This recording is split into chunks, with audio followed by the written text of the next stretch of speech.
યાદ કર લો પેલા આમ જો હવે છે ને હવે શીખડો ને બગડા શરીફ બોલાવી હવે 3 તાલી વાળો શીખડાવું હા 3 તાલી હું બગડા શરીફ બોલાવી દઉં હાલો બરાબર 3 તાલીમાં ક્યારેક 4 કરી નાખે હાલો જલ્દી ચાલો હાલો શું કીધું 3 તાલી 4 કરી નાખે હાલો શીખવાડો હાલો જો હું કરું ને એવી રીતે પહેલા જોજો 1 2 3 1 2 3 1 2 3 1 2 3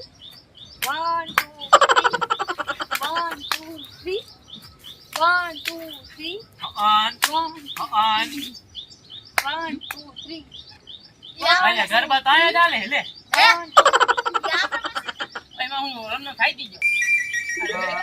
બોલો ખાઈ બોલો 1500 નાના કર્યા હે અરે તમે બેહી અમે કાલ હવે શીખવાડી હાલ જાવ જાવ હું તો સાહેબ હું તમને ઘરે શીખવાડું છું હું નથી સાહેબ કોઈ છે પણ હું તમને ઘરે શીખવાડું એ હાલો હું જાઉં હું